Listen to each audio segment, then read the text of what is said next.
The story follows a lone adventurer who dared to defy a forbidden law. As recorded in an ancient nobleman's diary, consuming monsters was a dire taboo in this world. For any human to eat a monster meant taking in its corrupt and twisted essence. The first sign of the curse was a wave of euphoric ecstasy, paired with a sharp boost in physical power. The second stage brought blinding headaches, wrenching nausea, and a haze of drunken madness. But the final and perhaps cruelest symptom was sudden death from the monster's core, or worse, the eater turning into a monster themselves. In the dimly lit chamber deep within the labyrinth, a man sat atop a monster's corpse, his hand bloodied and broken. He was savagely tearing into the beast's flesh, ignoring the pain that racked his body. As he swallowed the final bite, his wounds sealed with unnatural speed. In that moment, he unlocked two new skills, Roar and Battle Axe. Consumed by rage, he let out a monstrous bellow that shook the walls around him. The echo surged through the labyrinth, drawing the attention of every lurking beast. Upon hearing the man's roar, nearby monsters stormed toward him, driven by bloodlust and rage. As they lunged from the shadows, he drew his axe with terrifying speed and precision. What followed was a brutal rampage, the man tearing through beasts like a force of nature. No matter how savage their strikes, he cut them down with devastating, cleaving blows. With each kill, he tore into their flesh, consuming it without hesitation or remorse. Their dark essence flowed into him, merging with his own twisted soul. As he fed, new skills awakened within him, amplifying his power with every bite. His body grew stronger, his fury deeper, his slaughter unending. As the man pressed on with his relentless slaughter, he unlocked a torrent of new powers: agility boost, lightning cloak, poison mist, and thread manipulation among them. With ruthless precision, he wielded each skill to carve a path through the unending wave of beasts. Though his strength was immense and his arsenal vast, the overwhelming numbers slowly chipped away at his endurance. Fatigue crept into his limbs, his breath growing heavier with every swing of his axe. Believing he had slain enough to break free of the labyrinth, he allowed himself a moment's pause. But then he saw them, countless monsters still circling him, tightening their hold from every direction. As the man stood surrounded by the oncoming monsters, he steeled his resolve with unshakable determination. In that fleeting moment, he swore he would kill them all, escape the labyrinth alive, and return home, no matter what it cost him. In the frontier city of Bologna, a harsh land riddled with countless labyrinths, one stood apart from the rest: the miasma labyrinth. Its foul air drained the strength of any adventurer who dared to step inside, leaving even the strong crawling. Most avoided it entirely, cursing the way it stripped away their power. But one man didn't care. Rude walked into the miasma labyrinth like it was home, unfazed by the creeping poison in the air. His fearless persistence earned him a name whispered with awe and disdain: Miasma Scavenger. As Rude stepped into the miasma labyrinth, a quiet satisfaction settled in his chest. He had finally reached the 6th floor, and as he scanned the area, he was glad to see miasma grass growing in abundance. This rare herb, prized for its miasma-purifying properties, had become his most reliable source of income. Still, Rude reminded himself to stay cautious, not greedy. He decided to harvest only what he needed, careful to leave enough behind so the labyrinth could restore its supply. Gazing at the miasma grass, he smiled, knowing the 6th floor yield would keep him fed for 3 days. As he moved deeper into the floor, he spotted miasma rats darting between the shadows. Most monsters in the miasma labyrinth were drenched in miasma and laced with venom, which kept adventurers far away. But their poison meant nothing to Rude. He alone was immune to their touch, walking through the corruption like it was mere fog. Rude charged toward the miasma rats, determined to wipe them out quickly. But as he swung his weapon, he began to falter under the sheer number of rats flooding the area. Just as he struggled to keep up, a sudden fireball spell exploded nearby, hurled by an unknown adventurer. The blast missed its mark, letting one of the rats slip away unharmed into the shadows. Rude, startled and irritated, dropped to the ground, trying to process the sudden interference. He turned toward the source of the spell and spotted 3 adventurers standing in the distance. He recognized them instantly. They were faces he had seen around the adventurers' guild before. A wave of annoyance surged through him at the sight. One of them turned to the spellcaster and remarked bluntly that he should have aimed closer if he wanted to hit anything. At that moment, one of the three adventurers stepped forward, offering Rude a hand and apologizing for the mishap. He introduced himself politely and asked for Rude's name in return. Seeing Rude struggling with the miasma rats, he explained their only intention was to lend a hand. Rude ignored the offered hand and stood up on his own, brushing dirt from his clothes. He thanked the man for the concern, but firmly requested a warning before doing anything that might risk his safety. Irritated, the adventurer snapped back that yelling "Fireball" was his warning before casting the spell. As the two exchanged words, one of the other adventurers opened a nearby door and called out excitedly. He informed his companions that the room ahead was overflowing with miasma grass. The other two lit up with excitement, eager at the find, but Rude's face darkened at the news, clearly displeased. Rude then asked why they had been quietly trailing him through the labyrinth, hinting they might be after his precious harvesting spot. One adventurer, clearly annoyed, insisted they were just fellow explorers trying to survive, and their paths had crossed by chance. He added they had only come to save Rude from the miasma rats, and that he should appreciate their help. The three glared at Rude with cold disgust, knowing he was too weak to fight back, even if he was right. After a moment's thought, Rude stepped forward, apologized for suspecting them, and thanked them for their aid against the rats. He knew he couldn't win this fight, so he chose to accept the uneasy truce. Back in Bologna, inside a bustling restaurant called Full Belly, two men suddenly shoved Rude to the floor. One scolded him harshly, claiming Rude's foul stench spoiled the taste of the food. He declared Rude banned from the place, saying it was clear he couldn't grasp how much his smell disturbed other patrons. At that moment, one of the men sneered at Rude and declared that a true adventurer was one who could slay monsters. He mocked Rude's worthless skill, abnormal status nullification, and said no matter how hard he tried, he'd never become a real adventurer. The two men laughed loudly, taunting him mercilessly, while Rude stood silently, unable to reply. Abnormal status nullification was Rude's unique ability. Though handy for exploring the miasma labyrinth, it had a fatal flaw. It offered no combat skills to actually kill monsters, which every adventurer must have. Because of this, Rude had no place in any adventuring party.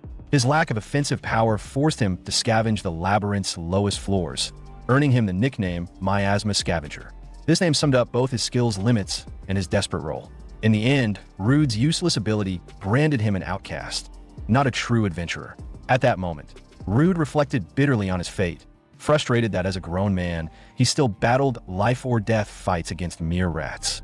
He returned to his inn and collapsed onto his bed, weighed down by the fear he might remain the miasma scavenger forever. Rude felt crushed by the harsh truth. No one saw him as a true adventurer or gave him respect. He was always looked down upon. The next day, Rude arrived at the Adventurers Guild, thinking about scouting a fresh patch of miasma grass elsewhere, using the money from his last harvest. But the guild buzzed with unusual noise, stirring his curiosity about what caused the ruckus. He approached a staff member and asked if there were any good jobs available. Recognizing him, she called him the Miasma Scavenger and shared astonishing news. A new labyrinth had just been discovered. Rude's eyes widened at the revelation. A fresh labyrinth promised untapped treasures and rare magical items, a golden chance for any adventurer. Thrilled, he saw it as the opportunity to rewrite his destiny and shed his current lowly status. Rude soon realized why the guild buzzed so loudly. Everyone was hyped about the newly discovered labyrinth. As he scanned the crowded room, the woman cut in, warning that the price of miasma herb, which he usually sold, would start to fall immediately. Rude was confused at first, but quickly grew anxious after hearing her words. He asked why the herb's price would drop. The woman explained that the miasma labyrinth had never been popular, and with adventurers rushing to the new labyrinth, demand for the miasma herb would plummet. Prices were bound to sink. As Rude weighed his options, the woman added that the new labyrinth lay deep in the Yahello mountains, but he wouldn't be allowed in. Shocked, Rude asked why he was banned from entering. She showed him a poster listing the rules. Only adventurers ranked D or higher could enter. Since Rude was only E rank, he didn't qualify. Looking worried, Rude told the woman he was determined to explore the new labyrinth and asked if there was any way to qualify for entry. The woman sighed deeply, explaining that the rules were strict and he had to meet the requirements to get in. She warned that even if he slipped inside, he would likely die alone due to his weak strength and lack of a party to back him up. Rude couldn't argue. Her words cut to the core of his reality. Just then, an adventurer named Bayer stepped forward from behind and suggested that if Rude truly wanted to enter the new labyrinth, he should join Bayer's team as a porter. Bayer smiled warmly at Rude, who returned the look with a mix of confusion and curiosity. After a short while, Rude sat in a carriage with Bayer's team, heading toward the newly discovered labyrinth. Breaking the quiet, Bayer turned to Rude, expressing how pleased he was to have met him. He explained he had been searching for someone to carry materials from a new labyrinth, but struggled to find help. Bayer felt relieved and glad to have finally found Rude for the job. Rude, meanwhile, thought Bayer's difficulty might stem from all adventurers rushing to the new labyrinth, making porters scarce. As he mused, one of Bayer's companions, a red-haired woman named Sasha, voiced her doubt. She asked Bayer why they bring a miasma scavenger like Rude and suggested they should have picked someone else. Another companion, a burly man named Rick, agreed, questioning Bayer's choice and hinting they should have hired a more capable porter. Bayer then turned to his two companions, warning them not to badmouth Rude. He explained that, given Rude's experience, it was better to have him along than an inexperienced rookie. Changing the subject, Bayer apologized to Rude for not introducing himself sooner. He revealed he was Bayer, leader of the Scarlet Sword Group, and introduced Rude to his teammates, Sasha, the red-haired woman, and Rick, the burly man. Bayer then told Rude they were all D-rank adventurers. In reply, Rude said he was E-rank. Bayer said he wanted to know more about Rude's status before entering the new labyrinth and asked if Rude could show his guild card. Rude agreed, pulling out his guild card and handing it over to Bayer. Rude's guild card showed he was a level 7 E-rank adventurer with 4 different skills. Bayer studied the card and asked if Rude could use fire magic, since one of his skills was indeed fire magic. Rude admitted his fire magic was too weak for battle, but said it helped in dark places and cooking food. Bayer smiled and assured him that even weak skills had their value. Moments later, the four arrived at the new labyrinth's entrance. Bayer, Rick, and Sasha buzzed with excitement as Bayer declared they had reached the Yahello labyrinth. Sasha, full of energy, said they might be among the first arrivals. But Rick urged haste, insisting they begin exploring right away. As the door opened, they were shocked to see the labyrinth already packed. Hundreds of adventurers swarmed inside, grabbing loot and making the place feel overcrowded. Sasha felt a wave of irritation and disappointment wash over her as she saw the massive crowd ahead. She had anticipated being among the first to enter the labyrinth, but it was obvious they were already late. Assessing the scene, Bayer informed his group that most of the initial floor had likely been cleared by earlier explorers. He cautioned them that lingering in the first layer would probably yield little to no valuable finds. Rick tried to cheer Sasha up, telling her not to lose heart and proposing that they head to the lower levels that remained mostly untouched. The idea immediately brightened Sasha's mood, and she agreed enthusiastically, eager to explore new territory. However, Rude suddenly spoke up, advising that since the labyrinth was still newly found, it would be smarter to carefully chart the first floor before diving deeper. As soon as Rude shared his opinion, Sasha and Rick cut him off abruptly, brushing aside his words and declaring that they didn't need advice from a mere porter. They went on to say that Rude had no authority to speak on such matters. Rick added mockingly that this attitude was exactly why Rude was stuck as an E-rank adventurer. At that point, Bayer intervened, firmly telling Sasha and Rick to stop belittling Rude. He reminded them that Rude's remark was meant constructively and that his advice deserved consideration. Though Bayer stepped in to halt Sasha and Rick's harsh remarks, he ultimately sided with their reasoning. He told Rude that lingering on the upper floors would yield little progress. Bayer went on to explain that if they wanted to uncover rare and worthwhile treasures, they needed to venture further into the labyrinth's depths. After some time, the group of four managed to descend to the 4th floor of the labyrinth. During their encounters with monsters, Rude had a hard time fending for himself, while the other 3 handled the creatures with relative ease. Rick grinned and told Rude not to let the weaker monster scare him. Watching their smooth coordination, Rude couldn't help but think that Bayer, Rick, and Sasha were far more capable than he was, effortlessly taking down enemies that left him trembling.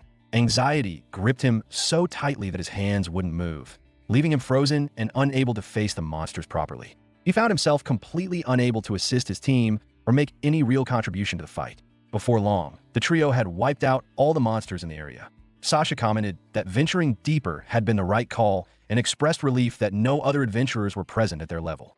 Bayer nodded in agreement, mentioning that while the monsters hadn't posed much of a challenge, they had still managed to uncover some valuable loot on the 4th floor. At that point, Rick barked at Rude, ordering him to gather the remains from the monsters he had slain as well.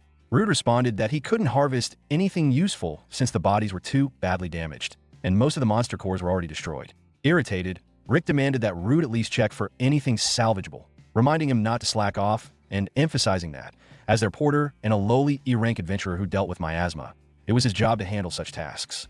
Though Rude disliked taking orders from Rick, he didn't dare defy him after seeing how powerful Rick had proven to be in battle.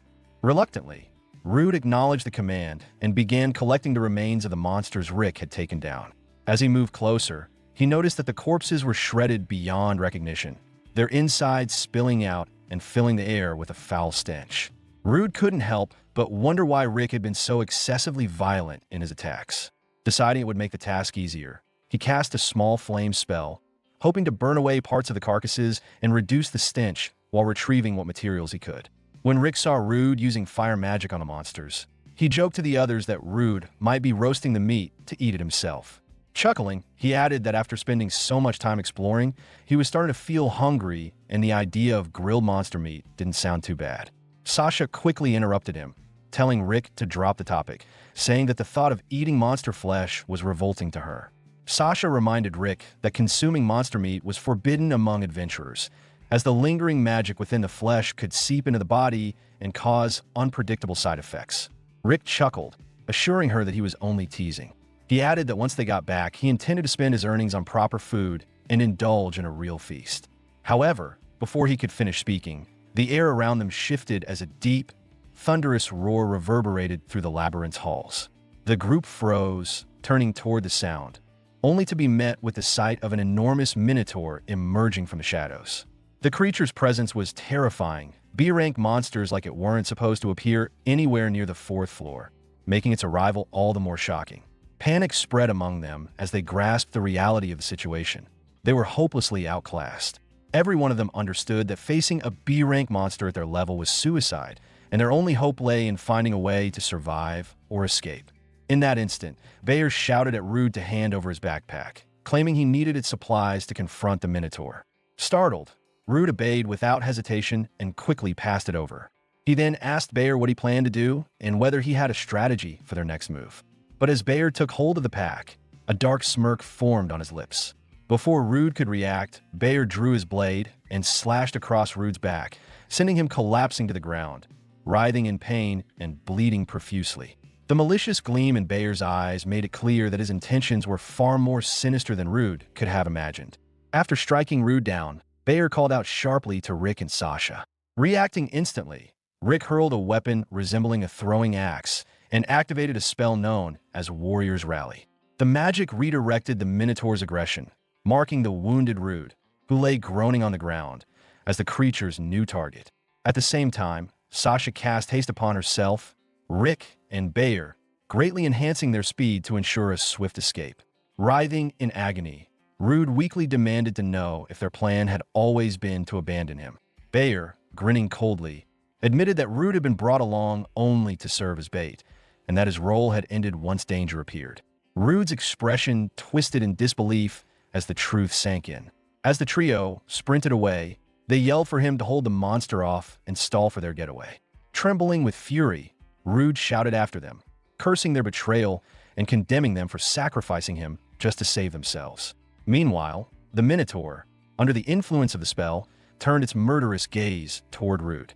Terror gripped him as he desperately searched for a way out, but before he could act, the monster slammed its massive weapon into the ground, sending a shockwave that threw him high into the air. Though Rude narrowly dodged the main impact, a grim smile crept onto his face. He knew the situation was hopeless. His chances of surviving were nearly non-existent, yet he steeled himself for what was to come. In the next instant, the Minotaur lunged forward with immense strength, bursting through the stone wall and dragging Rude into another section of the labyrinth. The force of the collision shattered the wall completely, hurling them both into a new chamber. There, the floor suddenly gave way, and they plummeted through a massive hole beneath them. Moments later, Rude hit the ground hard, his body screaming in pain as darkness clouded his vision. Slowly regaining awareness, he blinked weakly, uncertain if he had truly survived the fall or if he was already dead. Rude turned his head slightly and noticed that he had landed directly on top of the Minotaur's corpse. It dawned on him that they had fallen together through the hole, and the monster's massive body had absorbed most of the impact, sparing him from certain death. His momentary relief, however, faded quickly as he accepted the grim truth that even though the Minotaur was dead, his own life would soon end as well. Rude reflected that even if no other creatures appeared, he was doomed to die from his injuries, blood loss, or sheer starvation. Resting atop the fallen beast, his body screamed with hunger, and his mind drifted toward the forbidden idea of consuming the Minotaur's flesh. He knew it was madness, an act that could bring nothing but ruin, but the image of a man from his past, who once told him to never surrender no matter how unbearable life became, resurfaced in his thoughts. Clinging to that memory, Rude forced himself to act and began devouring the Minotaur's body in a desperate bid to live. When a human drained of magic consumes the flesh of a creature overflowing with magical energy, the monster's essence seeps into their veins, corrupting them from within and transforming them into something neither human nor beast. This state, known as monsterization, is feared as a fate worse than death, a curse of uncontrollable mutation. Yet with no other choice, Rude gambled everything, eating the Minotaur's meat to restore his strength, unknowingly setting off a terrifying change within himself. Not long after, Rude rose to his feet and wandered through the labyrinth, dragging an axe along the ground.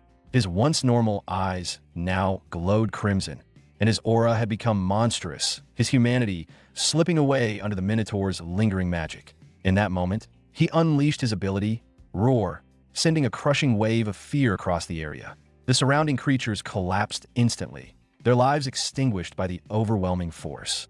Following that, Rude invoked physical boost, heightening his strength to unnatural levels, and tore through every nearby monster with a single devastating blow. Then, he activated echolocation, allowing him to perceive life forms around him even in pitch-black darkness. As the skill revealed a swarm of approaching enemies, a twisted grin spread across Rude's face. Raising his weapon, he challenged them with a chilling laugh, asking which one among them would be the next to be devoured. At that instant, Rude lost all restraint, plunging into a frenzy of bloodlust as he tore through every creature that dared to cross his path. In the midst of the chaos, he realized that the battle axe he had taken, the same one Rick had tossed aside earlier, felt perfectly balanced in his grip as if it were made for him. He soon noticed another strange change. He could sense the flow of magic around him, detecting the presence of monsters without relying on sight. Consumed by an uncontrollable hunger, Rude continued his merciless rampage, cutting down and devouring every monster he encountered. With each carcass he consumed, raw power surged through his veins, his strength multiplying beyond comprehension. A wild grin stretched across his face as he reveled in the intoxicating energy coursing through him. Rude could feel that no creature in the labyrinth posed a threat to him anymore. Eventually, the massacre ended, and he stood before a massive stone door, the labyrinth's exit. With a heavy push, he opened it and stepped into the open air. The sensation of the breeze against his skin filled him with relief, and for the first time in what felt like forever, he smiled. A victorious shout burst from his throat as he declared to the world that he had survived the labyrinth and emerged alive. Meanwhile, far away at the Adventurers Guild, a grim tension filled the hall as unease spread among those gathered. Standing before Bayer, Sasha, and Rick was a stern-looking man questioning them. This man was Lankars, the guild master of the Ballona branch. After listening to their account of what had transpired inside the labyrinth, Lankars explained that he had summoned every adventurer who had returned from the expedition, except Rude, who was still missing. Wearing a somber, guilt-ridden expression, Bayer solemnly told Lankars that when they had reached the 4th floor and encountered the Minotaur, Rude had been slain before they could do anything to save him. Bayer continued spinning his fabricated story, claiming that they all deeply regretted failing to recognize how perilous the 4th floor truly was, which had ultimately led to Rude's tragic demise. Rick and Sasha played along perfectly, their faces painted with false grief as they pretended to mourn their fallen companion. After listening to Bayer's explanation, Lankars gave a grave nod and said he understood what had happened. He then announced that, effective immediately, no one would be allowed to enter the newly discovered labyrinth, declaring it far too dangerous for further exploration until more information was gathered. Just then, the guild doors swung open, and Rude walked in, causing a wave of shock to ripple through the hall. Gasps filled the air as adventurers stared in disbelief. Everyone had been certain that Rude had died inside the labyrinth. No one was more shaken than Bayer, Rick, and Sasha, who froze at the sight of the man they had left for dead, now standing before them completely alive. Acting quickly, Bayer forced a smile and rushed toward Rude, exclaiming with feigned joy, "I can't believe it. You actually made it out alive." As he leaned close, his expression darkened for a moment, and he whispered in Rude's ear, threatening to kill him if he dared to reveal anything. A moment later, Rick and Sasha hurried over, wearing exaggerated smiles and pretending to be relieved. Sasha claimed that they had tried to go back for him, but that the labyrinth's passage had collapsed, making rescue impossible. Rude, however, stood motionless, his expression unreadable, refusing to respond to their lies. Trying to steer the attention away, Bayer suddenly clapped his hands and enthusiastically suggested they celebrate Rude's miraculous survival and escape from the Minotaur. He proposed that they move the party elsewhere, saying the guild wasn't an appropriate place for it.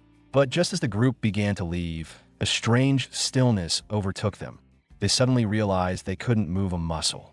Taking advantage of the moment, Rude finally spoke, his voice cold and unwavering as he declared before everyone that Bayer, Rick, and Sasha had deliberately used him as bait inside the labyrinth. The entire guild fell silent in shock, while Bayer's face turned pale as he desperately tried to think of a way to salvage the situation before everything unraveled. Bayer, visibly unnerved, stepped toward Rude and demanded to know what he was implying, pretending not to grasp the meaning of Rude's words. Before he could continue, Lancaster interjected, his voice sharp, asking Rude to explain exactly what he meant when he claimed that Bayer, Rick, and Sasha had used him as a pawn. Turning to face Lancaster, Rude calmly recounted the truth. How Bayer had stolen his pack and struck him from behind, how Rick had used a skill to draw the Minotaur's fury toward him, and how Sasha had cast haste only on the others, ensuring their escape while leaving him behind to die. The room fell silent as the details spilled out, and the three culprits stood frozen, their faces pale with fear as the weight of their betrayal was laid bare. In a panic, Bayer turned toward Lancaster, insisting frantically that Rude's story was nonsense and that they had done nothing of the sort. Lancaster regarded him with a hard stare before stating that the truth would be determined soon enough. At that moment, a woman entered the hall, her presence commanding immediate attention. She was the truth officer, a figure so rarely seen outside the royal capital that her sudden arrival left the entire guild in stunned silence. Lancaster explained that, because of the unusual number of porters who had died while temporarily working with Scarlet Sword, he had summoned the truth officer to conduct a full investigation. Hearing this, the three grew increasingly hysterical, while Rude remained composed, knowing justice was finally at hand. The truth officer, expression unreadable, studied the group carefully before casting her truth-detecting spell. Moments later, she announced her findings in an even tone. Bayer, Rick, and Sasha of the Scarlet Sword were lying, while Rude's account was genuine. A collective gasp echoed through the room. Bayer's composure shattered completely as he pointed a trembling hand toward her, shouting that she was wrong and insisting she didn't know what really happened, his voice breaking as he accused her of lying. Lancaster raised his voice, addressing the stunned crowd as he explained that the truth officer's ability was an exceedingly rare gift, one that could not be learned or replicated through normal means. He stated that her power functioned on the same level as a unique skill, incapable of being deceived or bypassed by any form of falsehood. Casting a sharp glare at Bayer, Lancaster added that the words of someone who had sworn their abilities in service to the kingdom were beyond question, leaving no room for doubt. Bayer, realizing the implications, stood frozen in terror, his mouth opening and closing wordlessly as panic overtook him. Lancaster then turned his fury on the trio, shouting that they had broken one of the most sacred taboos among adventurers, betraying and abandoning a companion. He accused them of deliberately wounding an ally and treating their comrade as expendable. His voice echoed through the hall as he declared that once their actions were formally recorded, the punishment was inevitable. Their adventurer licenses would be revoked, and they would be condemned to slavery. Sasha shrieked in terror at the announcement, her voice trembling, while Rick stood motionless, his expression blank with shock as reality began to sink in. Bayer, teeth gritted, muttered under his breath that it was impossible for someone like him to end up as a slave. His gaze hardened as it fell upon the truth officer, and bitter resentment filled his thoughts. If she hadn't been here, they might have escaped judgment. Overcome with rage, Bayer suddenly unsheathed his blade and lunged toward her, intent on cutting her down. Gasps of horror erupted around the guild as his sword swung forward. But before it could strike, Rude moved instantly, stepping in front of the truth officer and blocking the attack with a resounding clash of steel. With eyes blazing and his voice dripping with fury, Rude glared at Bayer and warned him not to dare lay a hand on the truth officer. Bayer froze, completely shocked that Rude had successfully intercepted his attack. Without hesitation, Rude retaliated with a devastating punch that sent Bayer hurtling through the air. The blow was so powerful that Bayer smashed through the Adventurers Guild wall, tumbling a great distance before coming to a stop. Rick and Sasha gawked in disbelief, unable to process the sheer magnitude of Rude's strength. Standing tall, Rude exuded confidence, clearly pleased with how effectively he had neutralized Bayer. Shortly afterward, Rude found himself in the guild's reception area, speaking with Lankars. The guild master offered a polite apology, noting that Rude must be exhausted after the harrowing events inside the labyrinth.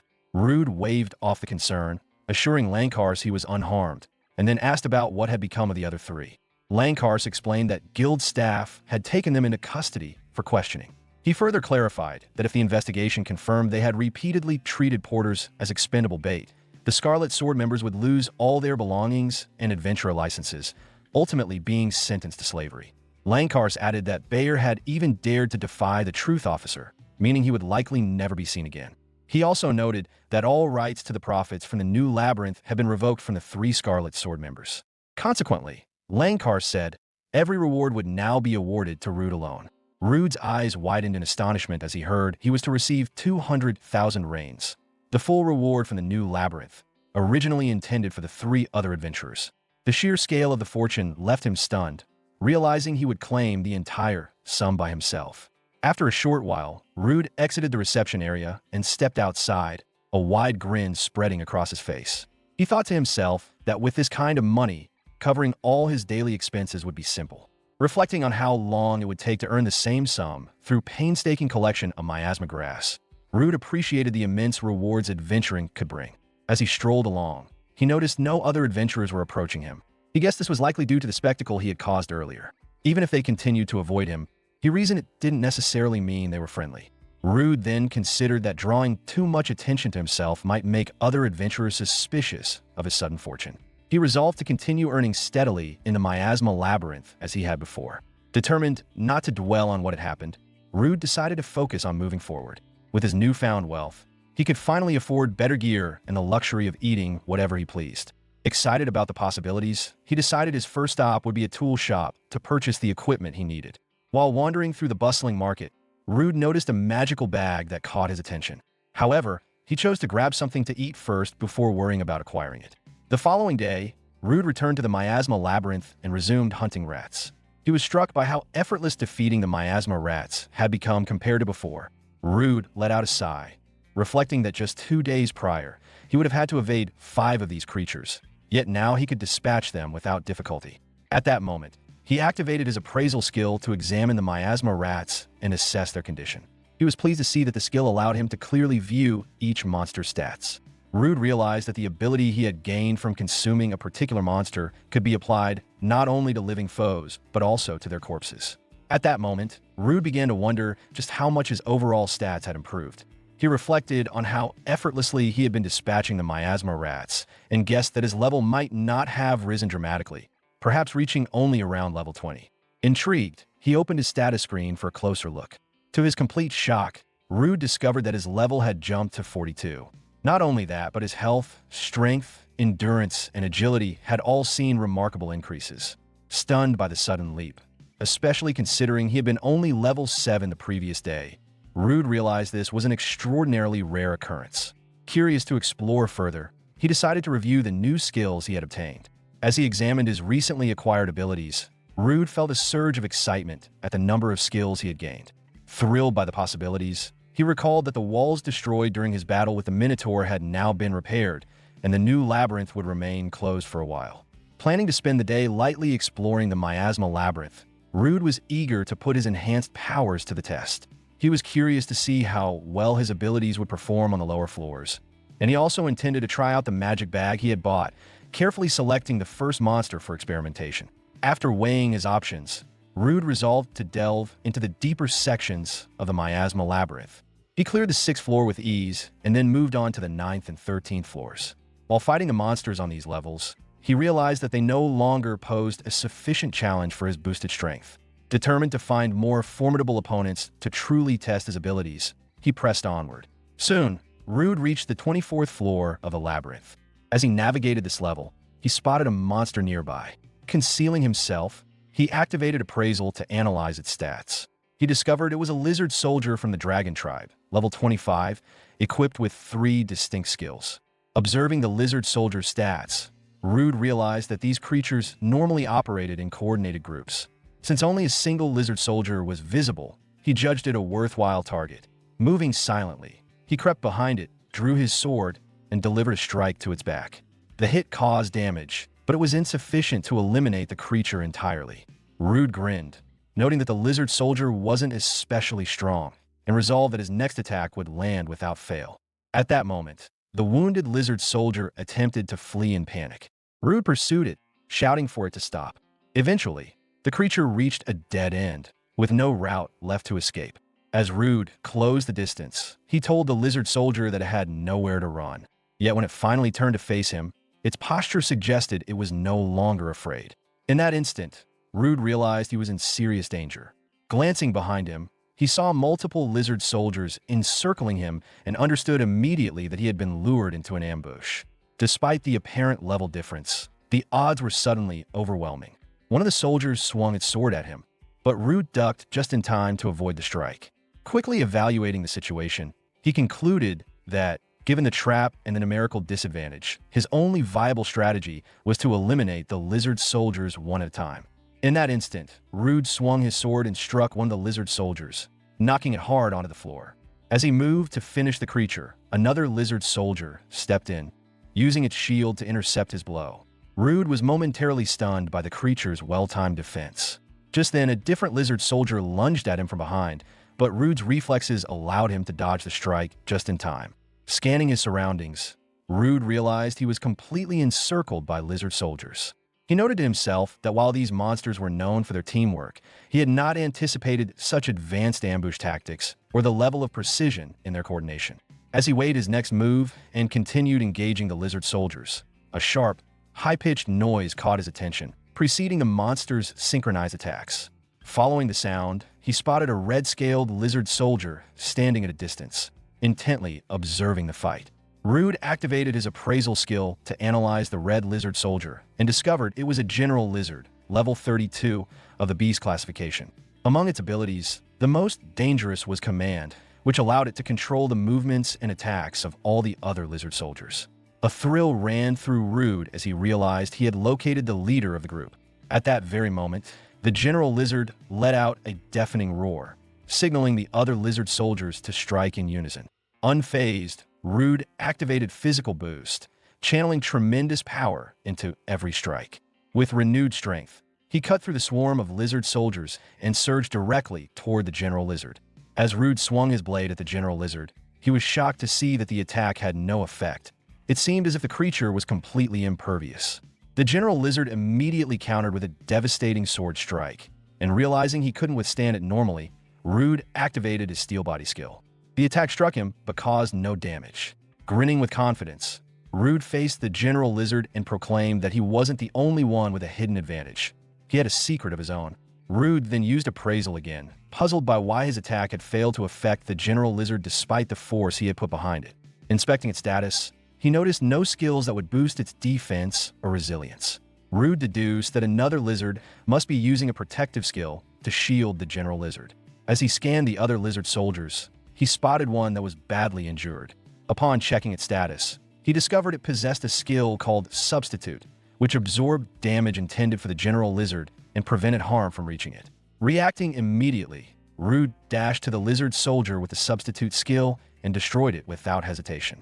With the protection removed, the general lizard's composure faltered, realizing it could no longer resist Rude's attacks.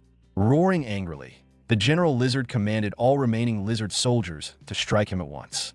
But as they advanced, Rude activated his thread manipulation skill. Using his power, Rude drew all the lizard soldiers into a single cluster, making them easier to control. He then cast a spell that ensnared them in a binding trap, leaving them completely immobilized. Satisfied, Rude turned his attention to the general lizard and announced that its fate was sealed. With a swift, precise movement, he decapitated the general lizard, ending the battle in an instant. After a short while, Rude had eliminated every lizard soldier in the vicinity. He grinned, knowing it was time to make use of the creatures he had slain. Reaching into the magic bag he had bought with his guild rewards, he retrieved the supplies he needed. The bag, enchanted to expand its storage and lighten its contents when closed, had quickly become an indispensable tool for him. Rude then pulled out his cooking gear and seasonings, ready to prepare the monster meat from the fallen lizards. He reflected on his time exploring the hidden floors, where survival had always been his only concern. Despite the constant danger, he had secretly wanted to try cooking monster meat. Now, with the ingredients prepared, he admired how appealing the meat looked and anticipated a delicious taste. Eagerly, he grabbed a piece and took a bite, his face lighting up in delight as the flavor exceeded his expectations. The taste was far better than he had imagined, and he mused that he might quickly develop a taste for monster meat. While enjoying the meal, Rude realized that he had also gained several new skills, many of which were quite remarkable. He wondered how such powerful abilities had come to him and considered that they were likely connected to the magical energy of the monsters he had consumed. Thinking over his growing skill set, Rude noted that the armor spider ability from the Minotaur was particularly strong. The evil eye skill from another monster also proved extremely useful. In addition, he had acquired several other potentially potent skills from creatures he had not yet tested. Filled with anticipation, Rude resolved that on his way back, he would deliberately consume as many different monsters as possible to expand his repertoire of abilities. On the 21st floor of the Miasma Labyrinth, Rude continued to eliminate the various monsters he encountered, steadily absorbing their powers by consuming their bodies. With each defeated creature, he acquired a growing array of abilities, including Venom, Temperature Shift, Poison Scale Powder, among many others. As Rude savored a piece of the cooked monster meat, a sudden, unusual noise echoed from behind him. Pausing, he tried to pinpoint the source of the sound. It became increasingly clear, a loud, crashing commotion, vaguely humanoid in nature. Rude wondered if another group of adventurers had managed to reach such a deep floor.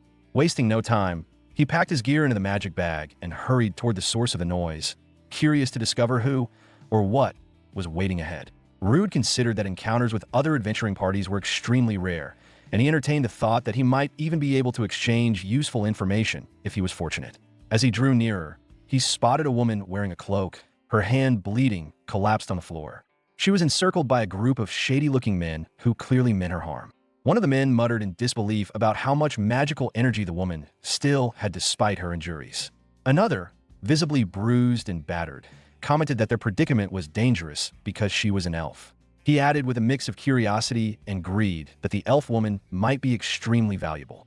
At that moment, Rude raised his voice, remarking that while he had hoped to meet fellow adventurers, he was far from satisfied with the scene before him. The men froze at his sudden interruption, but Rude pressed on, admitting he didn't know all the details, yet could not simply watch a woman being assaulted. The apparent leader demanded to know who Rude was, and he calmly replied that he was an adventurer.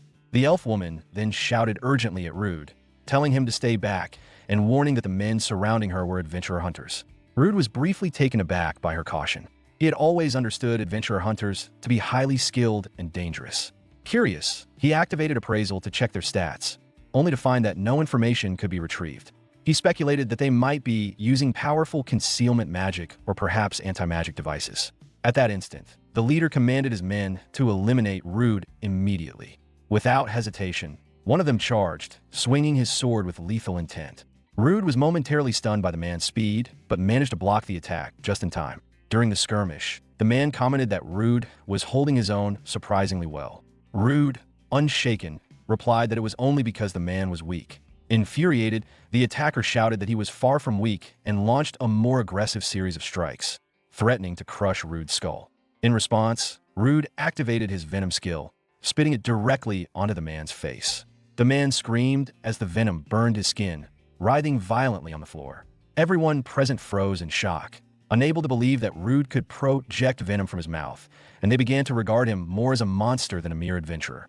Rude reflected that his combat approach was wild and unorthodox, completely unlike the disciplined style of a typical adventurer. Yet for someone as frail as he had been, survival demanded exploiting any advantage to eliminate threats. At that moment, the man doused in venom lay lifeless on the ground. Observing this, the leader immediately recognized that Rude possessed a rare poisonous skill and realized they had underestimated him. Determined to avoid repeating the error, the leader commanded his men to strike simultaneously, intending to crush Rude and eliminate any chance of retreat. As the men assaulted him relentlessly, Rude dodged each blow, knowing that even a brief pause could cost him his life. There was no room for error. While he briefly recoiled, the leader seized the opening and delivered a tremendous strike. At the last instant, Rude activated Steel Body, hardening himself against the force and narrowly avoiding severe injury. The leader's powerful kick sent Rude flying backward. Surprised, the leader thought that the strike should have been fatal, noting that Rude was unexpectedly resilient. As one of the men advanced, he threatened to kill Rude instantly. But as he approached, Rude abruptly spun around and sprinted away. The man shouted for Rude to stop and gave chase, only for the leader to call him back, warning that both he and Rude were now treading across a hazardous poisonous swamp. The leader cautioned that venturing further would be perilous, with no guarantee of survival. He added that Rude wouldn't last long in the swamp either, and eventually, he would be forced to retreat. Watching them from a distance, Rude considered how long they intended to linger by the swamp's edge. Realizing stalling was futile, he resolved to confront them directly, choosing to engage as any capable adventurer would. Rude considered how lucky he was to have taken refuge in the poisonous swamp. Beyond its toxic properties, the swamp's mist sapped an adventurer's energy at a rapid pace, which worked entirely in his favor. Minutes passed, and the men grew increasingly alarmed that Rude had remained within the swamp for so long. One of them, gasping for breath, asked how much longer Rude intended to stay in the poisonous environment. 10 minutes had already passed, and even though they hadn't entered the swamp themselves, the fumes were beginning to make them feel nauseous. Meanwhile, Rude, who had ventured even deeper into the swamp, seemed completely unaffected. At that point, Rude decided it was time to act. He had waited long enough for the swamp's effects to weaken his opponents, but he also realized that any further delay could worsen the elf woman's critical condition. Moving toward the group, Rude asked how they were holding up under the poison and the swamp's magical influence, inquiring if they were struggling at all.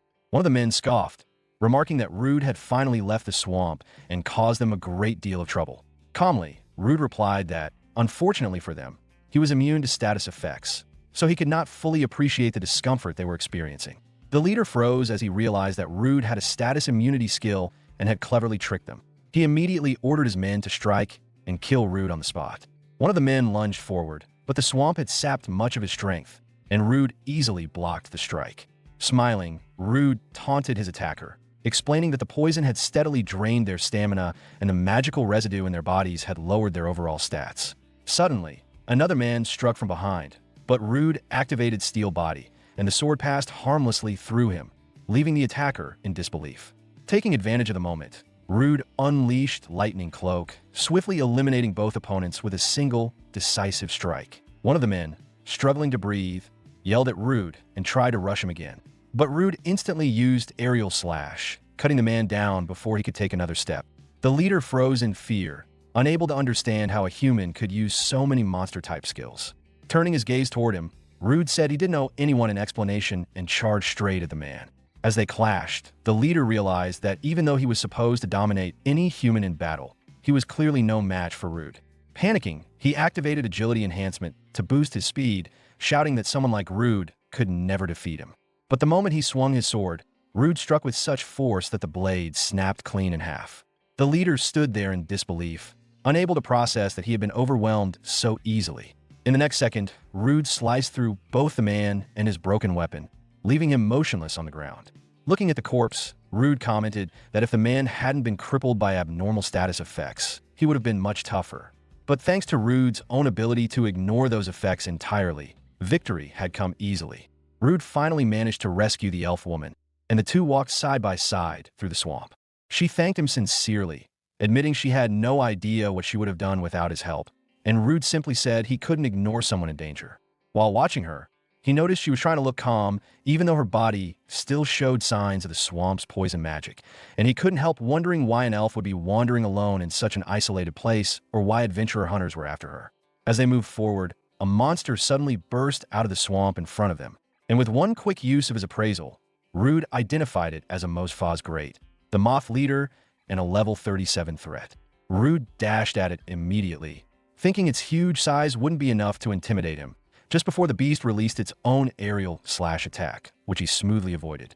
He quickly checked on the elf, and when she assured him she was unharmed, he turned back to the monster with a smirk, saying he would give it a scare since it had managed to startle him for a split second. The monster shot upward, trying to stay out of Rude's reach, but Rude yelled after it that running wouldn't help. He fired off his own Aerial Slash, slicing into the creature and leaving it badly wounded.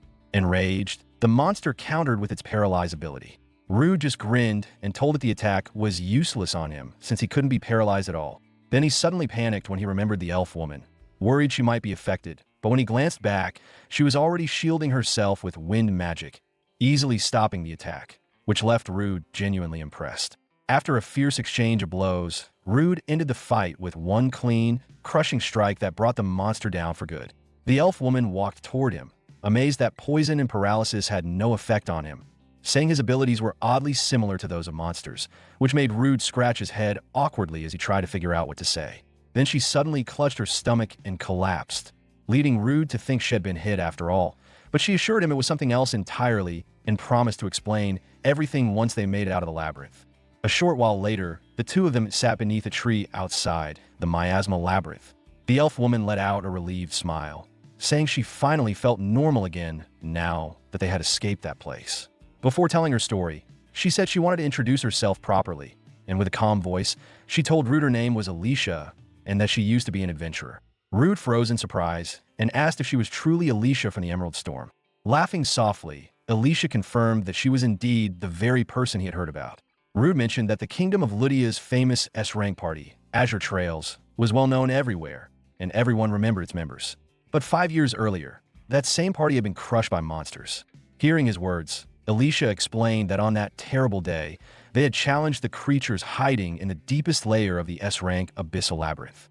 During the fierce battle, their leader died. Another member was forced to retire because of fatal wounds, and one more was lost inside the labyrinth forever. Alicia added that she also hadn't escaped unharmed, and she quietly showed him a mark on her chest as proof. Rude panicked when she started loosening her clothes, but when he looked closely, he noticed a strange purple stain on her skin. Alicia told him the mark was a curse she received during that fight, a curse called Level Down. Rude felt completely confused since he had never heard of anything like that before. Alicia admitted she was just as clueless, saying she had tried every cure she could find but had only managed to slow the curse's effect instead of removing it. Alicia explained that those adventurers knew about her curse and wanted to use it for their own gain, and she admitted she was terrified of dying once her level dropped to 0, unable to stand the idea of being controlled by them. Hearing this, Rude suddenly realized something and told her there might be a way for her to fight back, remembering his substitute skill that let him take on another person's attacks and status effects. He asked if she would allow him to try it, leaving Alicia confused but willing to go along with whatever he had planned. Once she agreed, Rude placed his hand on her and used substitute, and Alicia felt the curse inside her start to shift toward him, making her panic and beg him to stop before it hurt him. Rude simply gave her a calm smile and told her to trust him, insisting he would be fine. Then a dark, eerie force appeared behind him, leaving Alicia stunned as she watched the scene unfold. And the moment Rude's skill took effect, his abnormal status nullification triggered, wiping out the curse completely and freeing Alicia from the burden that had been dragging her down for years. Alicia stared at him in utter disbelief, asking what on earth had just happened, and Rude calmly told her to check her guild card. The moment she looked, her eyes went wide as she realized her status had returned to normal and the curse was completely gone, leaving her stunned that she was finally free. Rude explained that he had taken a gamble, hoping his abnormal status nullification would erase the curse once he pulled it onto himself, and he felt a huge wave of relief knowing it had worked exactly as he had hoped. Alicia glared at him with a mix of annoyance and admiration, scolding him for being reckless enough to risk his life for someone he barely knew, but her anger quickly softened as she admitted she was truly grateful, thanking him with a sincere smile. Rude gently placed his hands on her shoulders and told her not to worry anymore, assuring her that he had helped her simply because he wanted to, nothing more.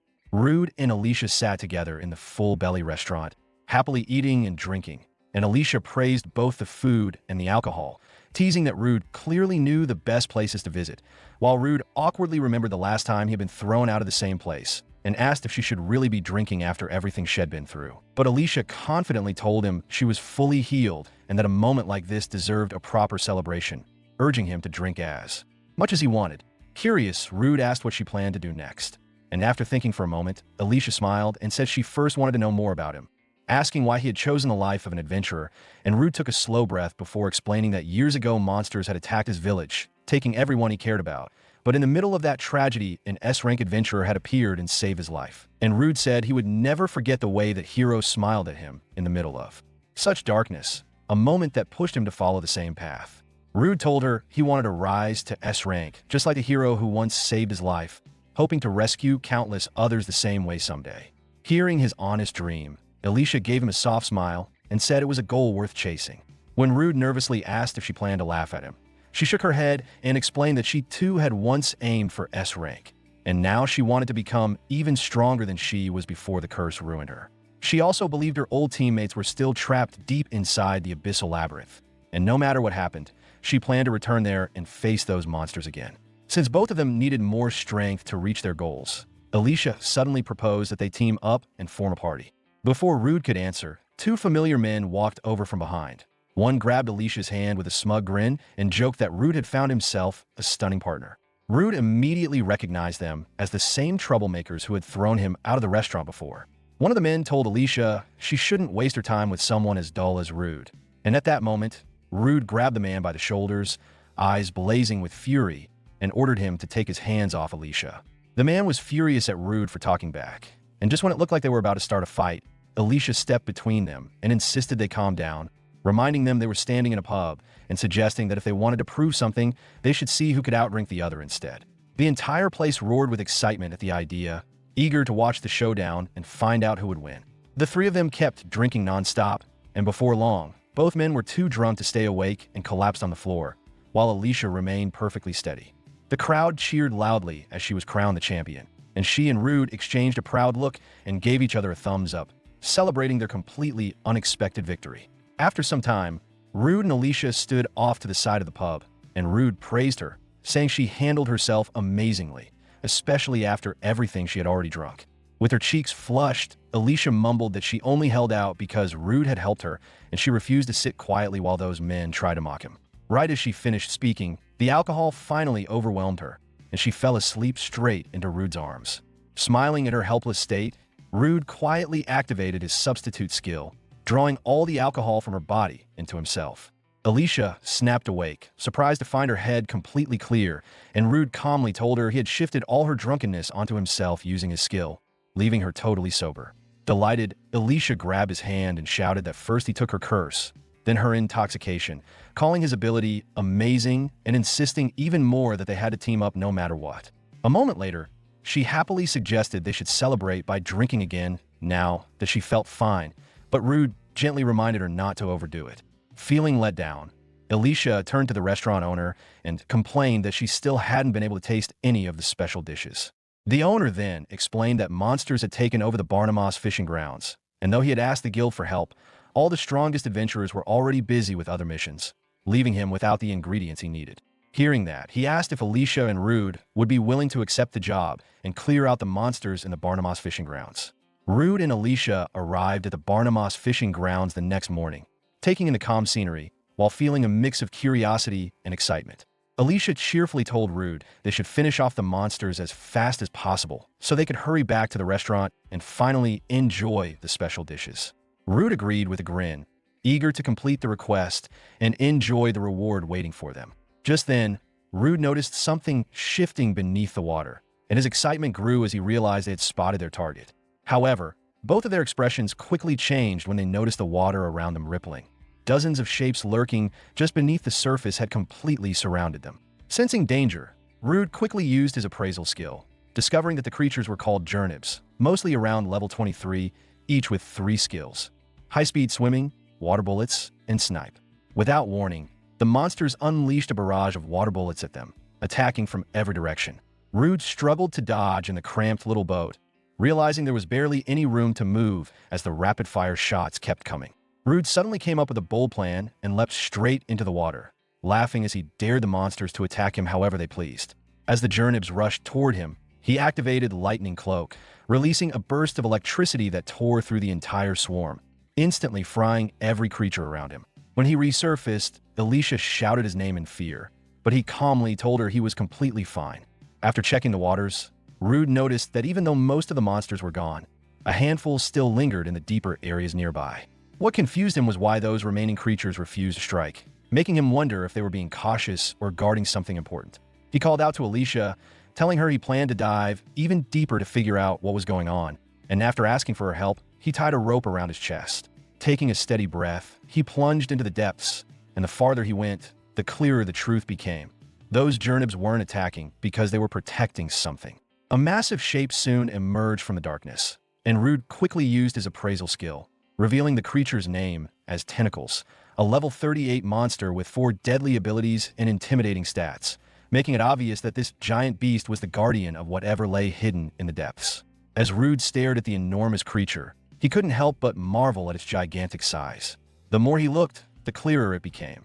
This monster was the one creating all the smaller Jernibs. He quickly understood that fighting the little ones was useless if the big one kept churning out more.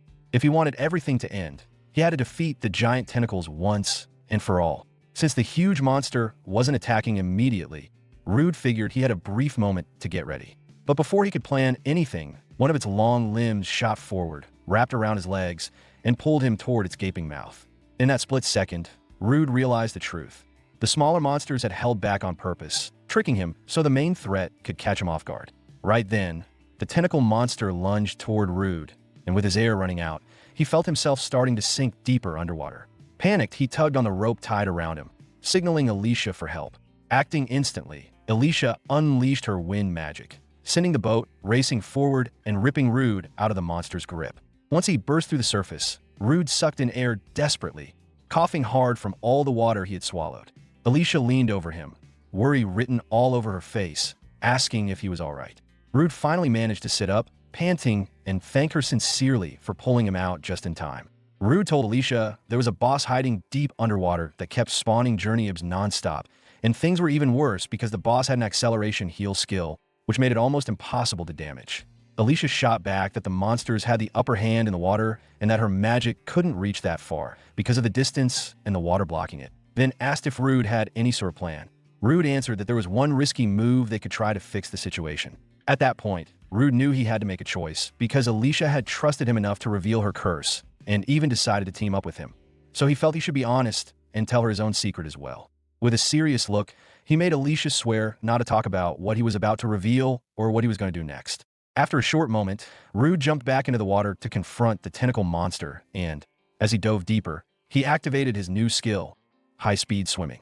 Rude drew his sword and quickly cut down many of the smaller monsters, protecting the big tentacle beast. The tentacle tried to swipe at him, but thanks to his new skill, high-speed swimming, Rude dodged every strike with ease.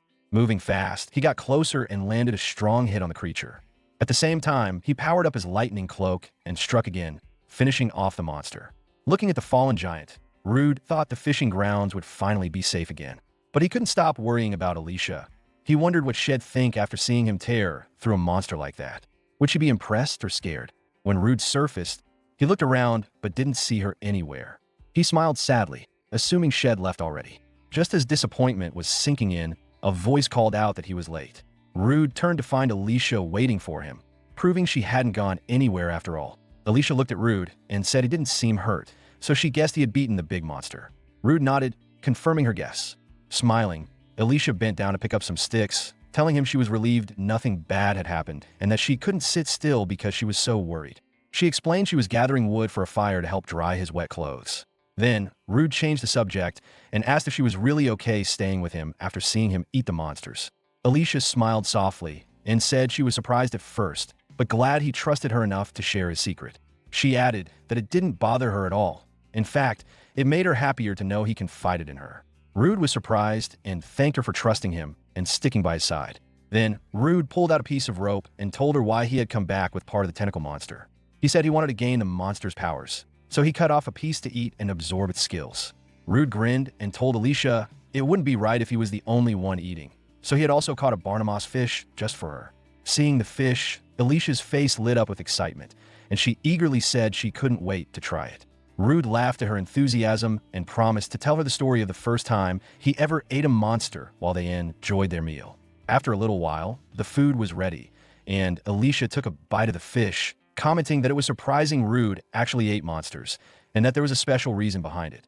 Rude explained that eating monsters helped him grow stronger, getting closer to his dream, even though he used to be a weak D-rank.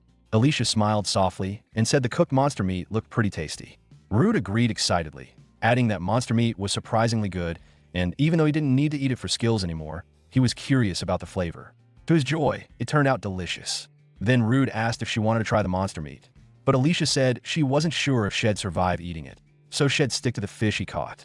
Changing the subject, Alicia asked again if Rude would join her party. Surprised, Rude wondered why she wanted him, since as an S-rank adventurer, she probably knew stronger people. Alicia explained that it had been 5 years since the curse, and even if her old teammates were alive, many might have quit adventuring because of how long it had been and their natural age limits.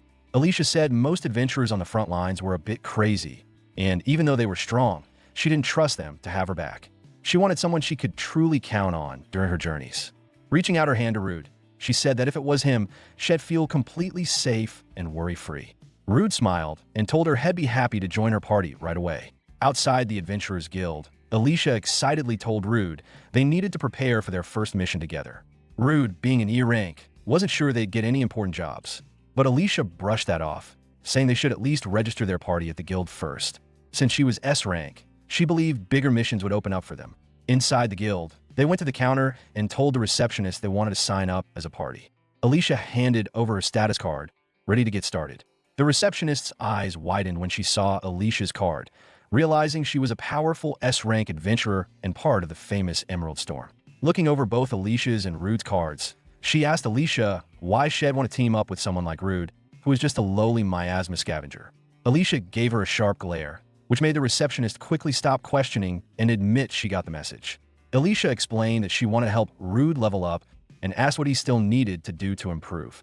After checking Rude's record, the receptionist said he had plenty of achievements, but what he really needed was a stronger battle record. Hearing this, Alicia asked if there was a tough mission they could take on together to boost Rude's combat experience. The receptionist nodded and handed them a suitable job. Soon after, Rude and Alicia arrived near Barona, where their task was to hunt down a pack of wolves. Rude used his appraisal skill to check the wolves and found they were level 11 gray wolves. He then activated his stealth skill, sneaked behind them, and swiftly took down each wolf with precise sword strikes. While fighting, Rude told Alicia to watch out for any wolf reinforcements, and she agreed, ready to handle her part of the battle. Alicia called on her special skill, summoning Sylphide, her spirit magic, to boost her power. Rude watched in amazement as she unleashed Great Wind, a fierce gust that cut down all the charging wolves in one clean sweep, knocking them out instantly. Stunned by how strong her attack was, Rude thought no one could possibly dodge something that powerful. Alicia then mentioned she wasn't even using her full power yet, even though the curse was gone. Rude felt both impressed and a bit nervous, wondering just how much destruction she could cause if she got all her strength back. Suddenly, a gray wolf jumped at Rude from behind. He couldn't dodge in time and got ready for the hit. But right then, Alicia used her spirit magic Sylphide again and cast a spell. The wolves got confused, looking around for Rude and Alicia, but then saw them floating in the air. Rude was thrilled and amazed at her skill and thanked her for saving him. Alicia smiled and said he shouldn't thank her. It was Sylphide, the spirit magic, that really saved him. Alicia looked toward the gray wolves and warned Rude not to relax just because they were low level. She spotted 5 more wolves hiding in the nearby bushes. Alicia warned that even more might be hiding beyond those, so Rude needed to stay alert, ready to help. Rude said it was his turn to find the hidden wolves. He used his echolocation skill to detect where the wolves were hiding in the thick brush.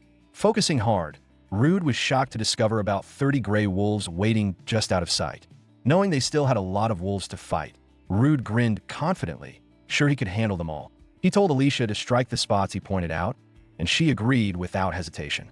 As Rude guided her attacks, Alicia sliced through the bushes with her skill. Rude thought that while his echolocation wasn't perfect in open areas, Alicia couldn't hit multiple places at once very well either. But if they attacked from the sides together, they could force the wolves into one spot, making it easy for Rude to take them all down with one powerful strike.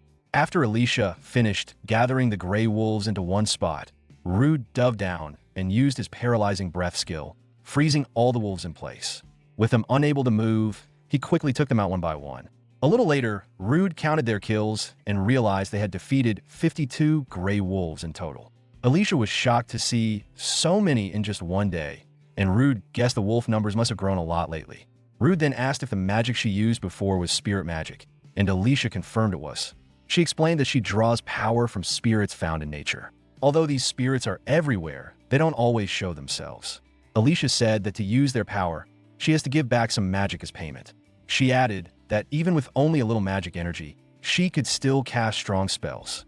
As Rude saw earlier, she could even do amazing things like float in the air. Rude told Alicia he had never seen wind magic as powerful as hers before. Right then, the playful spirit suddenly grabbed Rude's hair and started pulling it for fun. While the spirit seemed to be having a great time, Rude winced and begged it to stop hurting him. Alicia couldn't help but laugh at the funny scene of Rude struggling with the cheeky spirit. She explained that Sylphide loved causing mischief, which was why it was teasing him. Noticing the sky darkening, Alicia said it was time to head back. She called on her spirit's power, and both of them began to float into the air. Alicia told Rude they would fly home together today. As they soared above, Rude shouted that this was the most amazing feeling he had ever had. Curious, Rude asked Alicia about other types of magic she could use. She said besides wind, she was skilled in water, ice, light, and earth magic. But she warned that spirits of fire and darkness didn't get along with her. Alicia explained that when a spirit and a user don't match well, the spirit might demand lots of magic energy or even refuse to lend power. Rude smiled and said that Sylphide must really like Alicia since she didn't need much magic to use her skills. Alicia nodded, agreeing with him. As they flew closer, Rude noticed smoke rising from a nearby village and quickly pointed it out to Alicia. When they arrived, they saw many homes burning and villagers running in panic. The chaos was caused by a fierce monster called the Baphomet.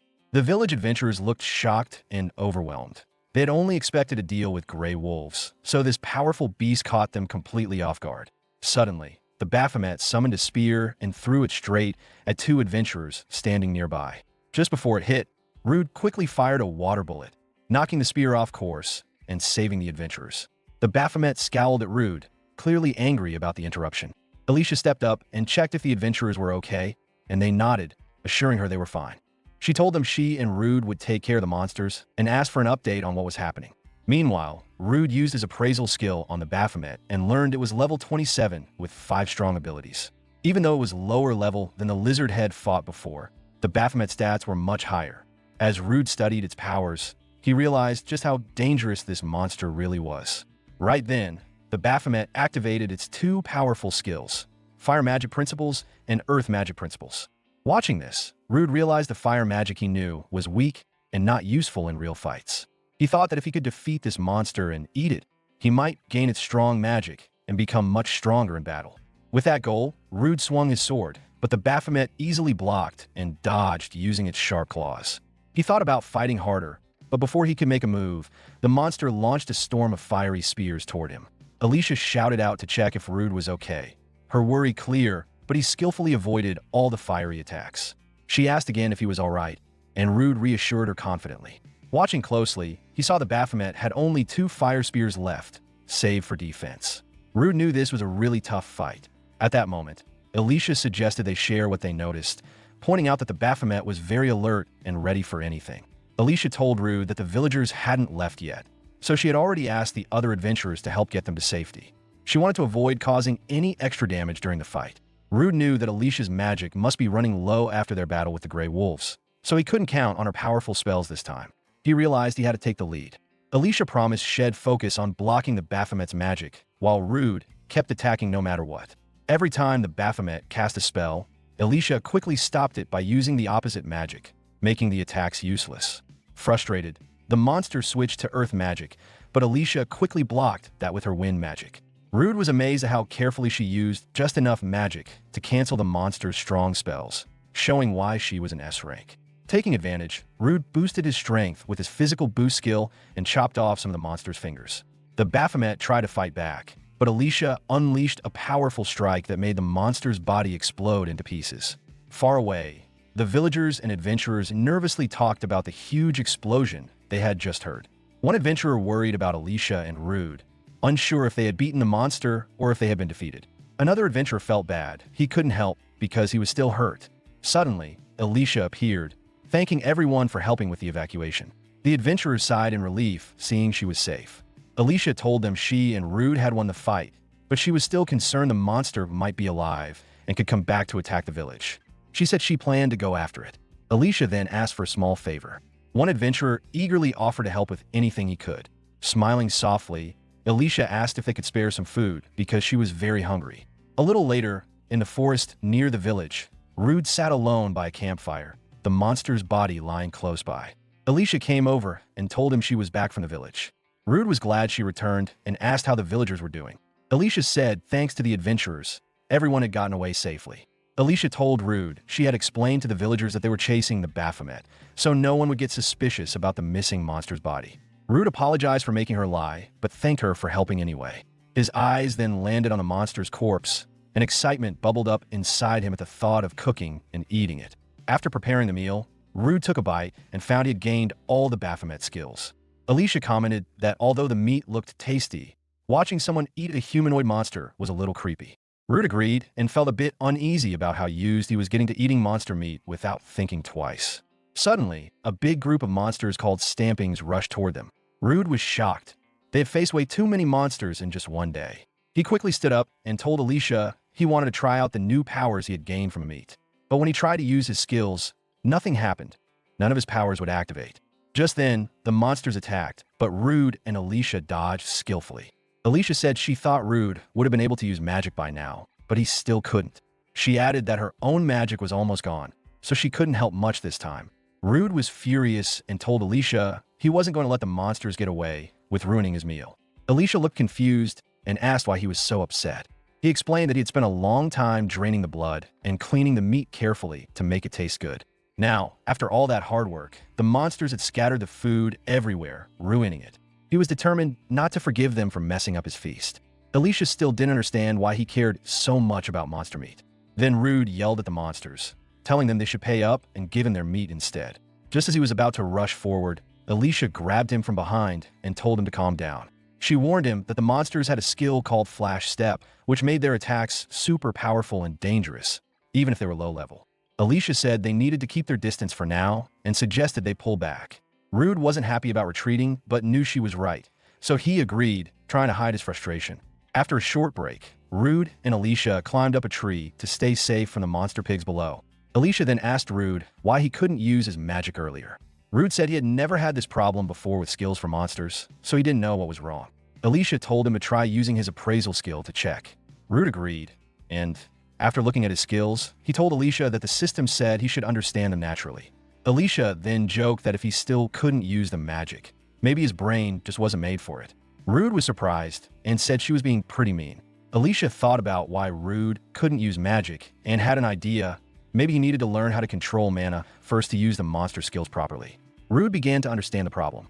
He told Alicia he would give it a try. Closing his eyes, he remembered the first time he ate the Minotaur and how he had unlocked its power by fully connecting with it. Rude suddenly understood that if he could tap into the energy inside him, he might be able to use the magic. He opened his eyes wide and realized he could finally control the magic that had been locked away before. A rush of excitement filled him as he realized that once he could feel the mana, he could use it like it was part of himself. Feeling stronger and more sure, Rude launched a fierce attack at the monsters waiting below. After finishing off all the monsters, Rude took a break to enjoy the meat he had cooked from their latest fight. As he chewed on the diced pork, he told Alicia how tasty it was and apologized for making her wait while he ate. Alicia smiled and said it was okay, knowing he needed to regain his strength. She then explained that to use magic properly, he had to rely on mana instead of just raw magic power. Noticing that his mana hadn't dropped much after his attacks, she guessed that Rude could keep using his skills without getting tired quickly. Rude nodded and told her that once he felt mana flowing inside him, he instantly knew how to activate his abilities. He added that if mana could take the place of magic power, then maybe he could use it to make his body stronger or even boost his weapons. He went on to say that many adventurers focus on building their magic power and use it in battle by channeling it through their bodies, which makes them physically stronger. When this magic flows into their weapons, it can make their attacks stronger or even create powerful energy slashes. Hearing this, Alicia realized that Rude's low magic power, until now, was why he couldn't use those advanced skills before. Rude nodded, agreeing with Alicia's thoughts and adding that he now had much more than just magic power. He also realized he could refill his mana by eating monsters. Just as he said this, he took a bite of the monster meat, and a message popped up telling him he had learned a new skill called Flash Step. Watching him, Alicia guessed that Rude could soak up mana from food and store it inside his body. But her attention soon drifted to the delicious smell of the meat, making her mouth water. Seeing Alicia staring and almost drooling as he ate, Rude teased her, asking if watching him enjoy the meal made her hungry too. Before she could answer, a huge explosion went off nearby, shocking them both. When the smoke cleared, they saw a giant monster standing right in front of them. Realizing it was the boss, Rude warned Alicia. Suddenly, the monster launched a fast and powerful strike. Quick on his feet, Rude used his new flash step skill to grab Alicia and dodge the attack just in time. Alicia thanked Rude for saving her, but couldn't stop thinking about how the boss monster had suddenly appeared right in front of them just as she sensed something coming from afar. She wondered why such a strong monster would show up here, especially since they weren't inside a labyrinth. Meanwhile, Rude was furious. His food had been ruined again, the second time that day. Angry, he pointed at the boss and yelled for it to stop messing with him and his meal. Alicia laughed and teased him, saying at least a monster could make a tasty roast. Rude wasn't convinced. He said the boss had fire resistance, so even if it caught fire, it wouldn't care. Checking its stats, he saw it only had 2 skills, flash step and fire resistance, but its stats were pretty impressive.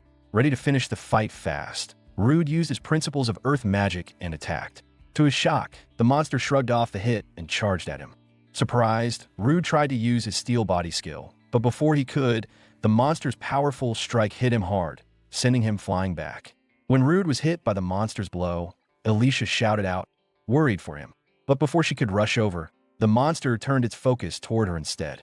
Thinking fast, Alicia called on her spirit, Sylphide, and launched a strong attack. The hit connected, but it wasn't enough to take down the beast.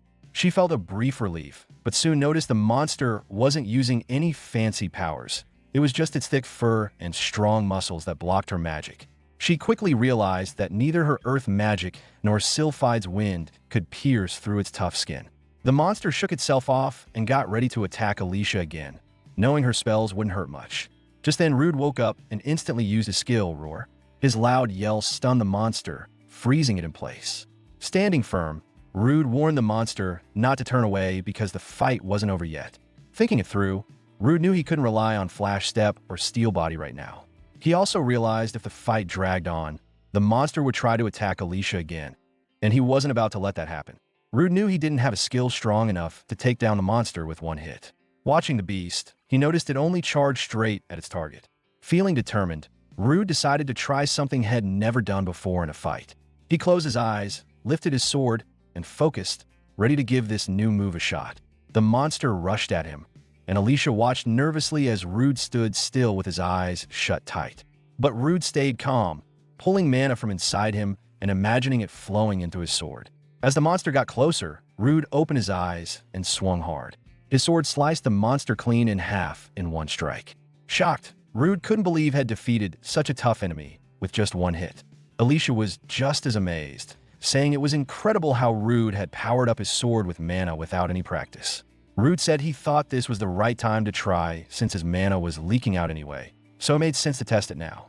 But just as he finished, his sword suddenly broke into pieces, leaving both of them wide-eyed in disbelief. Rude let out a frustrated yell as his sword broke apart, but after a few breaths, he calmed down. He told Alicia that Head used the sword a lot, so it was only a matter of time before it snapped, and there wasn't much he could do about it. Alicia said the sword probably couldn't handle all the mana he had forced into it. She added that since a weapon is like an adventurer's own body, it made sense that Rude felt upset seeing it break. Changing the topic, Rude said they should call it a day and mentioned Head take some of the monster's remains with him to eat later. Meanwhile, in the 7th layer of the Miasma Labyrinth, Rude's old bullies, now adventurers, were fighting monsters nearby. After a tough battle, they defeated the stronger miasma rats and the big ones that wandered the labyrinth. One of them said the fight had been hard, but their teamwork was enough to win. The others nodded and laughed, celebrating their success. Suddenly, they heard a noise from close by. One of them decided to check it out and told the others Head heard something strange and was going to investigate. As the group moved toward the noise, one adventurer said it was strange to find stairs inside the labyrinth. Another got excited, thinking it might be a secret path leading somewhere special. They kept going and soon found a treasure chest. All three were thrilled to see it. After checking to make sure it wasn't a trap, they guessed what could be inside. When they opened it, they found a black sword that looked powerful and dangerous. One of them grabbed the sword and said he could feel magic coming from it. Another asked nervously if the sword might be cursed. Before the question could go any further, a third adventurer told him to stop being so negative. He said they hadn't seen Rude for a long time and had been struggling to make money. Finding the chest felt like a gift from the gods, a reward for their hard work. The others agreed and got even more excited. While celebrating, one mentioned hearing that Rude had been hanging out with a very beautiful elf woman lately. The others laughed and said Rude had gotten too full of himself. They agreed that next time they saw him, they'd put him back in his place. While the three adventurers talked, the Black Sword suddenly whispered the word kill over and over. Meanwhile, in the busy frontier city of Bologna, Rude and Alicia strolled through the crowded streets. Rude told Alicia he was thinking of asking a weapon shop owner he knew about making him a new sword. A short while later, they reached Miner's Hammer, a weapon shop run by an old man named Doem. Doem was carefully examining Rude's broken sword and said he didn't expect it to break so badly, especially a sword he had made himself. He added that pure strength alone shouldn't have shattered it so completely. Doem then asked Rude what kind of power he had put into the sword. Hearing this, Alicia asked if Rude would tell Doem everything, and Rude said he would. He trusted Doem since they had known each other a long time, and he wasn't the type to spill secrets. After Rude explained how he gained powers by eating monsters, Doem nodded and said it made sense why Rude's strength had grown so much. Alicia was surprised that Doem didn't seem shocked at all, but he told her it didn't matter what Rude ate as long as the monster meat tasted good to him. Then Doem asked if Rude wanted a sword that could handle attacks powered by mana. Rude agreed, and Doem said it would take some time, including research, to make such a sword. When Doem asked for help, Rude wondered if there was anything else he could do. Doem said having some good magic stones would really help. Rude smiled and pulled out several high-quality magic stones from his pocket. Doem's eyes widened in surprise when he saw stones from a general lizard, a Baphomet, and even a minotaur, all top grade. He told Rude that it looked like his skills had gotten a lot better since they last met. Hearing this, Rude felt proud and smiled, saying it meant a lot coming from Doem. Doem then told Rude to let him know if he needed anything else. Before they parted, Doem handed Rude a different sword and told him to use it for now. Rude was thankful and accepted the sword, but Doem gave a serious warning. Rude must never put magic into this sword. If he broke this one too, Doem said he'd have to charge him for repairs next time. Both Rude and Alicia looked worried after hearing that. Later, they sat in a restaurant eating, and Alicia suggested they avoid magic attacks for a while. Rude nodded, remembering Doem's warning, and said Doem was seriously scary when it came to weapons. Alicia smiled and said that even though things had been intense, she was happy to finally meet one of Rude's friends. Feeling a bit shy, Rude apologized for being a loner and not having many people around him. Just then, the bullies who used to pick on Rude showed up from behind and interrupted their talk. One of them said it looked like Rude and Alicia were having a good time, so they decided to join in. Alicia looked at the three strangers, wondering who they were, while Rude's face darkened as he recognized them. Alicia stood up and asked if the three had a problem with her and Rude, then suggested they settle it the adventure way, with a drinking contest. As she talked, one bully named Rondo suddenly fell forward onto the table. His friend Magnus asked if he'd been drinking alone since he looked unsteady. But then Magnus noticed Rondo was clutching the sword they had found in the labyrinth. Confused, Magnus asked why Rondo still had the sword, thinking they had already sold it. As Magnus spoke, Rondo started mumbling the same word over and over. Suddenly, Rondo snapped, yelled, "Kill!" and swung the sword at Magnus, seriously hurting him. Right after hitting Magnus, Rondo swung his sword toward Alicia. Just before the strike landed, Rude jumped in and blocked the attack, saying this wasn't something a drinking contest could fix. Confused by Rondo's strange behavior, Rude wondered what was going on with him and the others. Another adventurer angrily stepped forward, yelling at Rondo to leave the party immediately. But Rondo was too strong. He pushed them back and started slashing at them too. Before Alicia could attack, she quickly apologized to the shop owner for the chaos about to unfold. She then cast a spell, blasting Rondo into a wall and breaking part of the restaurant. To everyone's shock, Rondo got up like it was nothing and came straight at her again. Rude was stunned that Rondo wasn't down after Alicia's powerful hit. He asked if she had held back, but she said any normal adventurer would have been knocked out cold. Just then, Rondo lost control again, yelling as he charged toward Rude and Alicia, promising to destroy them both. Rude got ready for the fight and warned Alicia that things were getting worse. Alicia quickly told someone nearby to help the injured if they could use healing magic. While Rude fought, Alicia warned him that Rondo's sword was cursed. Rude noticed Rondo drawing power from the sword, getting stronger by the second. Rondo swung a powerful blow at Rude, who barely managed to block it. He quickly noticed that every hit from Rondo was heavy and full of force. During their fight, Rude struck Rondo's legs, But to his shock, red, tentacle-like tendrils wrapped around Rondo's body, healing the wound fast. Watching closely, Alicia worried that if she used her magic to help, the cursed sword might absorb it. She realized she had to wait for the right moment to strike a strong, finishing blow. While Alicia was thinking, one of Rondo's friends, Rigard, yelled at Rude and Alicia, begging them not to kill Rondo. Rigard said he knew Rondo had hurt Rude before, but Rondo and Magnus were the only people who made him feel less alone. Tears fell as Rigard pleaded for Rondo's life to be spared. Hearing this, Rude promised he'd try to stop Rondo without killing him. Turning to Alicia, he said he would use his substitute skill and asked her to trust him for a bit. She agreed. As the fight went on, Rude remembered that using substitute on Alicia lasted about 10 seconds. Now, his challenge was to keep Rondo calm while finding a way to break the curse controlling him. Just as Rude was thinking hard, Rondo struck him with a strong blow. Alicia shouted in worry, seeing how hard Rude was hit.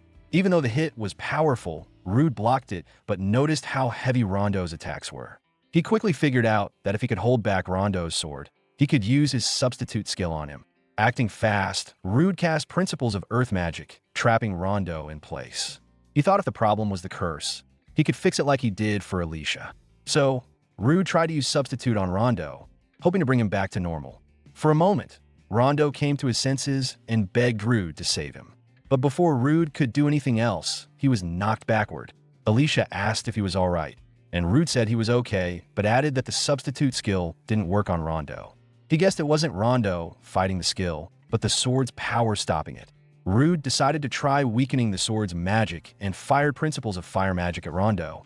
Just then, Rondo broke free from the magic trap and blocked the fire attack. Right then, Rude realized he had only managed to break the curse on Rondo's right arm. He figured that if that was true, he'd have to strike from outside the reach of that arm. But during the fight, Rondo suddenly moved fast, catching Rude off guard. And to his shock, the sword was sucking up his magic again. After pulling in a huge amount of magic, the sword completely took over Rondo's body, transforming him into something else. Rude quickly used his appraisal skill and saw that the person in front of him wasn't Rondo anymore, but a two-headed cursed monster called Graham. The creature immediately launched a fierce attack, and even though Rude tried to block, the hit was so strong it sent him flying back, causing heavy damage. Rude thought the monster was incredibly quick now, moving only when needed and striking like an expert fighter. Just as Graham was about to deliver a final, powerful blow, Alicia jumped in, stopping the attack. She struck hard and pushed the monster back, giving them space. Alicia told Rude she'd have to stand between him and the monster for a while. Rude thanked her, surprised that she could fight well up close. Alicia explained that a wizard who freezes when the enemy gets close is useless, and she didn't want to be that kind of burden. So, she learned how to fight hand-to-hand too. Alicia warned Rude that the monster controlling Rondo was no ordinary foe anymore. She said the curse had gone too far, and the only way to stop it was to destroy Rondo's heart. Rude, feeling uneasy, knew she was right and had no other choice but to agree. Meanwhile, Magnus and Rigard were still hurt. The healer told Magnus to stay down while healing him, but Magnus, even injured, asked Rigard if he'd heard Alicia's warning about Rondo. He wanted to know if the only way to beat Rondo was by breaking his heart, and Rigard, worried, just nodded quietly. Back with Rude and Alicia, they kept fighting the monster, but Rude realized that even together, they couldn't find a clear chance to finish it. Rude thought maybe the monster's two heads gave it a wider view, making it harder to sneak up on. He told Alicia to step back for a bit while he tried to plan. Rude cast a spell that made the area foggy and hard to see. Alicia got the idea right away. He was trying to block the monster's sight. As the creature looked around confused, Rude snuck behind it and chopped off one of its heads. At the same time, Alicia called forth her earth spirit, Nomia, who struck hard at the monster's heart. But when the attack landed, Alicia frowned because it barely scratched the heart and didn't do much damage. Just as the monster lunged at Alicia, Rigard and Magnus suddenly jumped in front to block the attack. Rude was shocked to see them standing up against Rondo's cursed form. Rigard spoke firmly, telling Rondo that he would fight to stop him no matter what, even if it meant risking his own life. Holding his sword aimed at the monster's heart, Rigard promised that the three of them would face this battle together until the very end. Right after that, Magnus unleashed a powerful strike against the creature controlling Rondo's body. Magnus' sword found its mark, piercing straight through Rondo's heart. Slowly, Rondo's body crumbled and vanished, along with the dark magic that had taken hold of him. Watching this, Rude and Alicia felt deep sadness for Rondo and his friends, Magnus and Rigard. Tears streamed down Magnus and Rigard's faces as they mourned the loss of their fallen comrade. Amid the sorrow, Rude's eyes fell on the cursed sword lying on the ground, the very weapon that had caused all this pain. He picked it up quietly, knowing that even if he hid the sword away, it might still bring harm to someone else someday. As he thought about what to do, the sword started whispering again, repeating the chilling word kill over and over. But just then, the system window popped up, telling Rude the curse from the sword was broken and he was now protected from any strange effects. Annoyed by the sword's endless whispers, Rude told it to shut up, saying its tricks wouldn't work on him anymore. The sword seemed to hesitate, then went silent. Suddenly, the restaurant door swung open, and Lankars, the guild master from Bologna, stepped inside, his face full of concern. He asked if everyone was okay. Calmly holding the sword, Rude replied that the fight was finally over. After hearing Rude's explanation, Lankars suggested they all head back to the guild for now. Soon, they arrived at the guild hall, where Lankars asked Rude and the others to share everything that had happened in detail. As Rude told the story, Lankars understood that Rondo had used the cursed sword to boost his power. With Magnus confirming the events, Lankars felt sure the other adventurers would believe their side. Magnus, still in shock, struggled to fully grasp what had just taken place. Sensing the moment to change the mood, Lankars asked Rude how he was feeling, noticing Head held the cursed sword for quite a while. Rude explained to Lankars that thanks to his immunity to abnormal effects, curses no longer bothered him. He added that as long as he kept the sword, no one else would fall victim like Rondo did. After thinking it over, Lankars respected Rude's determination but warned that if the sword ever controlled him, he wouldn't hesitate to take serious action. Without missing a beat, Rude promised that if it came to that, Lankars should do whatever was needed. Alicia listened quietly, looking a bit concerned but saying nothing. Lankars then thanked both Rude and Alicia for handling the dangerous situation.